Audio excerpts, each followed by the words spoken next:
5 stomach problems that are way more normal than you think. When you've got problems with your gut, you probably don't like talking about it, right?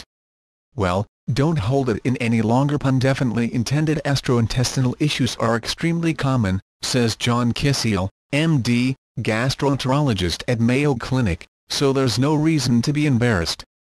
In fact, studies show that about 1/5 of the population experiences bloating, reflux, or constipation. Here are some of the most common stomach ailments and how to treat them. 1.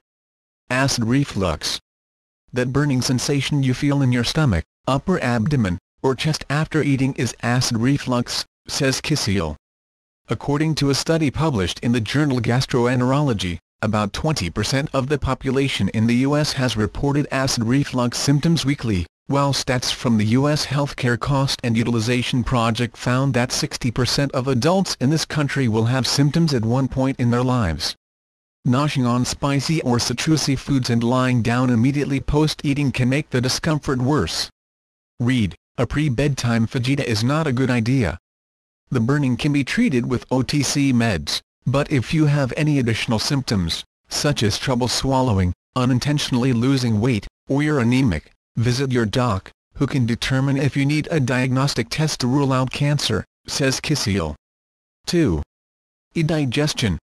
If you experience pain, bloating, and/or nausea in your stomach after scarfing down a large meal on a regular basis, it's probably dyspepsia, aka indigestion. Like acid reflux, this can also be treated with OTC acid-blocking meds, says Kisiel. A study published in the Postgraduate Medical Journal found that between 20 and 40% of people in the U.S. deal with these tummy troubles. 3. Irritable bowel syndrome. This condition can come in the form of diarrhea, constipation, or a mixture of the two.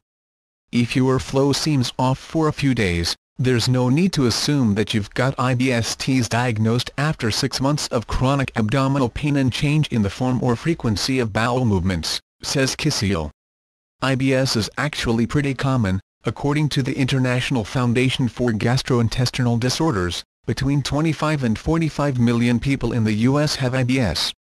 Unfortunately, experts aren't sure exactly what causes IBS. It's a chronic illness, but it's seen more in women than in men, because women's bowels tend to be less supported in the pelvis.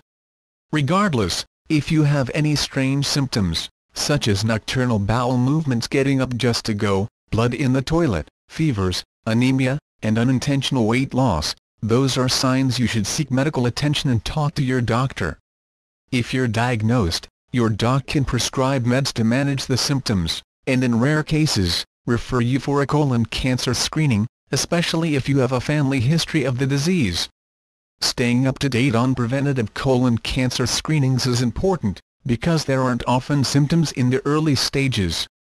4. Functional constipation.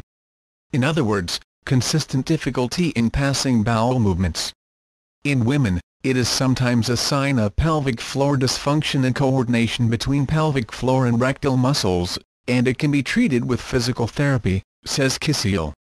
According to a study published in the American Journal of Gastroenterology, close to 15% of adults have regular constipation.